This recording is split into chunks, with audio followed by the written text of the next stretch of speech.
Hello friends, in this video we will going to discuss NTA-UGC NET previous year question papers for operating system. Friends, अगर आप हमारे channel पर नए हैं तो प्लीज सब्सक्राइब माय चैनल और press the bell icon so that latest notifications आपको time पर मिल सके. So now let's start. Here is first question which saying suppose there are 4 processes in execution with 12 instances of a resource are in a system. The maximum need of each process and current allocation are given below. यहाँ पे 4 process आपको दिया हुआ है और 12 instances of a resources. Resource, what is resource? Resource can be anything like printer, memory, scanner. Okay, तो 4 process है और इस प्रोसेस की मैक्सिमम नीड दी हुई है और करंट एलोकेशन दिया है. मैक्सिमम नीड मीन्स कि ये इस प्रोसेस को एग्जीक्यूशन के लिए 8 रिसोर्सेज की जरूरत है. ठीक है, और इसको करंट में जो है 3 मिल चुका है. सो with reference to current allocation is system safe? If so, what is the safe sequence? तो आपको यहाँ पे safe sequence बताना है अगर सिस्टम हमारा डेडलॉक में नहीं है तो इस क्वेश्चन को पूछा गया है यूजीसी नेट 2016 जुलाई में. क्वेश्चन नंबर 37 है. सो solve this. How to solve? At first you have to write process number, okay, which is given in the question. P1, P2, P3, P4 and maximum need also given, and current allocation. So at first you have to find out available. How to find? Then maximum need minus allocation. Okay, so 8 minus 3 which is 5, 9 minus 4 5 and 5 minus 2 3, 3 minus 1 2. This is available means more need for execution for a process. ठीक है, means P1 को जो है क्या 5 और चाहिए ताकि जो है P1 so that P1 जो है एग्जीक्यूट कर सके, क्योंकि करंट में इसे तो 3 मिल चुका है. 3 की और रिक्वायरमेंट से इसको एग्जीक्यूट करने के लिए. इसी तरीके से P2 को भी है 9 की इसकी मैक्सिमम नीड है, 4 एलोकेट हो चुका है एंड 5 और चाहिए इसे. तो इस तरीके से आपको अवेलेबल निकालना है और फ्री कैसे निकालते हैं. सो टोटल इंस्टेंसेस तो हमारा क्वेश्चन में गिवन था. यहाँ पे टोटल इंस्टेंस हमारा गिवन है और हमें टोटल एलोकेशन इस यहाँ से आपको टोटल एलोकेशन निकालना है. इस कॉलम को पूरा ऐड करेंगे तो 10 निकल करके आता है. तो हमारा टोटल एलोकेशन जो है, जो कि हमने प्रोसेस को P1 को 3 दिया है एंड P2 को 4 और P3 को 2, P4 को 1 दिया है. ठीक है, 12 में से इतना हमने दे रखा है सारे प्रोसेस को. तो अब हमारे पास बचा कितना? तो फ्री इंस्टेंस हमारे पास 12 माइनस 10 विच इज 2. तो हमारे पास 2 बचा है instance. Okay, so now what you have to do, because हमारे पास तो अब सिर्फ लेफ्ट में 2 इंस्टेंसेस बचे हैं, तो इसी के अकॉर्डिंग अब हमें सारे प्रोसेस को एग्जीक्यूट करवाना है. अब यहाँ पे देखा जाए तो P1 की जो रिक्वायरमेंट्स है वो 5 है. ठीक है, इसकी रिक्वायरमेंट 5 है फॉर एग्जीक्यूशन के लिए. बट लेकिन हमारे पास फ्री में कितना है देने के लिए? सिर्फ 2 है. तो क्या हम P1 को दे सकते हैं वो रिसोर्स? नहीं दे सकते, क्योंकि P1 को 5 रिसोर्स की जरूरत है. ठीक है, तो हम P1 को भी नहीं ला सकते हैं एग्जीक्यूशन के लिए. सो P2 को भी नहीं ला सकते क्योंकि इसकी भी रिक्वायरमेंट 5 है जो हम फुलफिल नहीं कर सकते हैं बिकॉज हमारे पास 2 ही लेफ्ट है. सो P3 को भी नहीं कर सकते इसी तरीके से, लेकिन P4 को कर सकते हैं क्योंकि P4 को क्या चाहिए? सिर्फ 2 इंस्टेंस और चाहिए उसको एग्जीक्यूट करने के लिए, क्योंकि इसकी मैक्सिमम नीड 3 है एंड करंट में इसे 1 मिल चुका है और इसे 2 की और जरूरत है. हमारे पास बचा हुआ भी 2 है. सो हम इसको दे सकते हैं. तो आप इसको दे दो 2. इसको 2 की जरूरत थी तो हमने इसको 2 दे दिया. तो 2 माइनस 2 यहाँ पे अब हमारे पास क्या हो जाएगा? 0 हो जाएगा, क्योंकि हमने 2 जो है P4 को दे दिया. ठीक है, तो अब P4 एग्जीक्यूट कर गया. तो P4 यहाँ पे लिख दिया. देन अब जब P4 एग्जीक्यूट कर जाएगा तो जो P4 हमारा लेकर रखा है रिसोर्स, एक तो पहले से ये लेकर रखा था और 2 हमने उसको दिया था, तो 3 रिसोर्स हो गया और इसकी मैक्सिमम नीड भी 3 थी। तो ये क्या करेगा, जो एक एलोकेट करके रखा था पहले से, जो 2 हमने उसको दिया था, तो ये तीनों को क्या करेगा, फ्री कर देगा। ठीक है, तो अब हमारे पास क्या हो जाएगा, 3 आ जाएगा। अब हमारे पास जो करंट में हमारा जो फ्री रिसोर्स होगा वो 3 होगा। सो करंट में we have left only 3 resources. Okay, तो आप देखो यहाँ पे क्या आपके पास 3 रिसोर्स है, तो आप P1 को दे सकते हो, तो नहीं दे सकते क्योंकि इसकी रिक्वायरमेंट 5 है एग्जीक्यूशन के लिए, इसे 5 और चाहिए तब जाके ये एग्जीक्यूट करेगा। लेकिन P2 को भी हम नहीं दे सकते, बट P3 को दे सकते हैं क्योंकि P3 को जो है क्या P3 को 3 की जरूरत है, 2 इसे मिल चुका है और मैक्सिमम इसकी 5 थी, तो हमने जो हमारे पास 3 लेफ्ट में है वो हमने P3 को दे दिया। तो P3 को जब दिया तो 3 माइनस 3 क्या होगा, 0। फिर से हमारे पास रिसोर्स में क्या बचा, 0 बचा, फ्री रिसोर्सेस हमारे पास 0 है। तो इसी तरीके से P3 भी एग्जीक्यूट कर जाएगा। ठीक है, P3 भी एग्जीक्यूट कर गया। आफ्टर एग्जीक्यूशन ऑफ P3, जो P3 ने एलोकेट कर रखा है हमारा रिसोर्स, 2 पहले से था और 3 हमने उसे प्रोवाइड कराया था, तो अब वो हमारा क्या हो जाएगा, 3 + 2 विच इज 5। तो अब हमारे पास करंट में हमारे पास इंस्टेंस जो होगा वो 5 होगा। ठीक है, क्योंकि इसने P3 ने 5 को फ्री कर दिया आफ्टर एग्जीक्यूशन।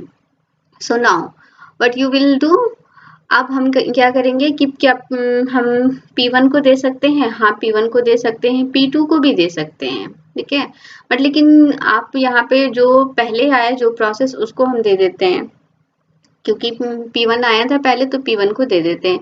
P1 को हमने प्रोवाइड करा दिया ये 5 रिसोर्सेज, तो P1 भी एग्जीक्यूट कर जाएगा क्योंकि इसकी मैक्सिमम नीड थी 8 और करंट में से 3 जो प्रोवाइड हो चुका था और 5 की और ज़रूरत थी, तो 5 हमने इसे दे दिया।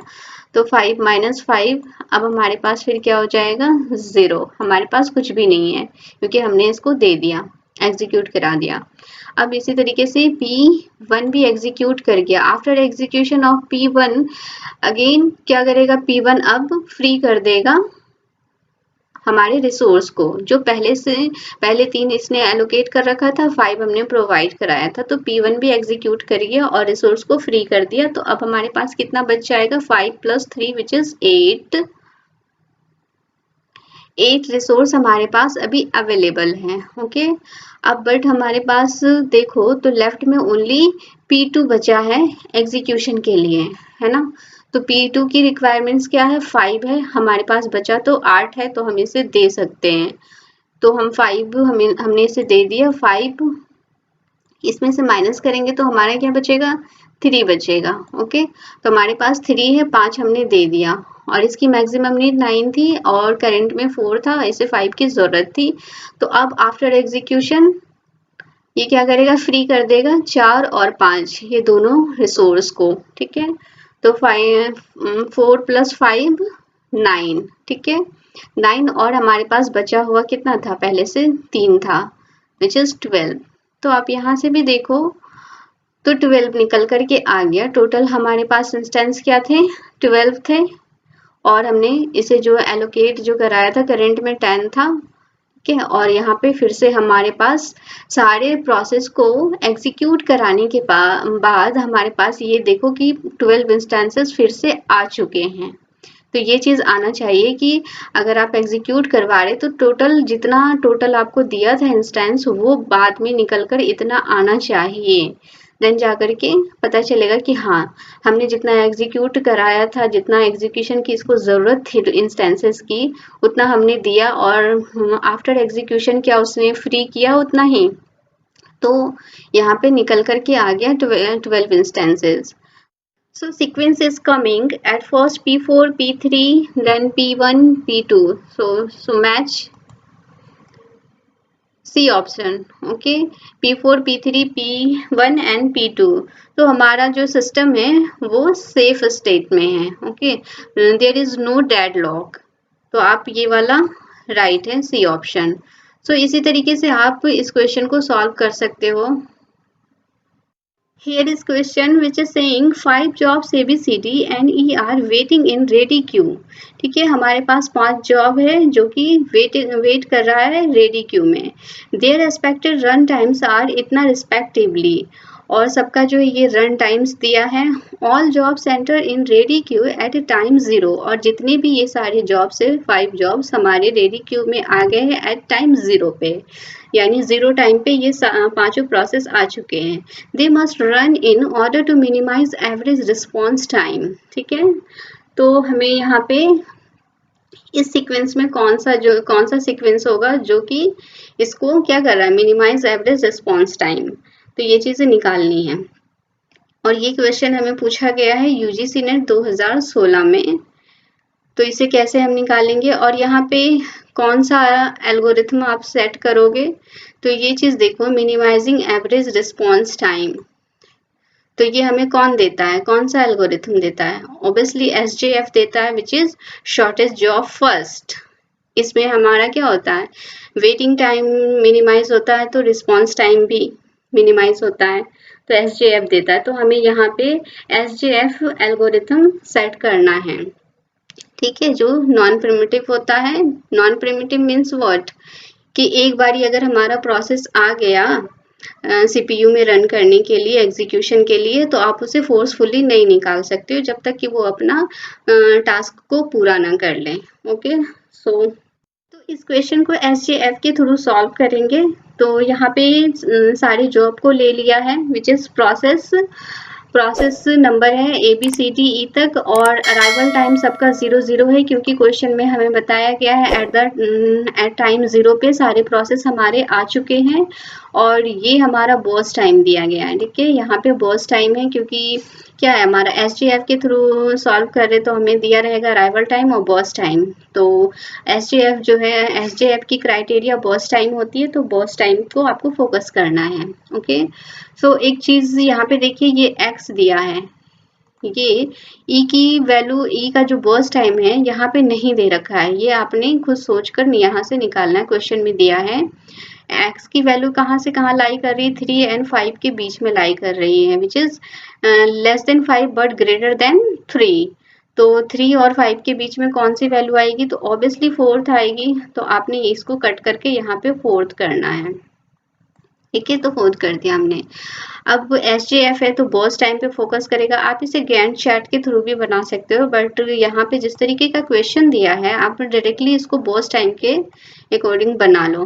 ठीक है, तो यहाँ पे सबसे पहले हमें बॉस टाइम चेक करना है. तो इस वाले टेबल में सबसे बॉस टाइम किसका कम है इस कॉलम में, तो बॉस टाइम किसका सबसे कम है, तो C का कम है. ठीक है, तो C का सबसे कम है बॉस टाइम, तो सबसे पहले हमारे पास C आएगा. ठीक है, रेडी क्यू से उठ करके हमारे पास एग्जीक्यूशन के लिए सबसे पहले C आएगा. आफ्टर दैट सबसे बर्स्ट टाइम किसका कम है, फिर E का कम है, तो E आएगा एग्जीक्यूशन के लिए, E आ गया. देन D का कम है, तो D आएगा. आफ्टर दैट B का कम है, तो B आ जाएगा. देन आफ्टर A का सबसे लास्ट में है, A का क्योंकि सबसे ज्यादा है बर्स्ट टाइम, तो ये हमारा A लास्ट में आएगा. तो इस तरीके से आपको इस क्वेश्चन को सॉल्व करना है.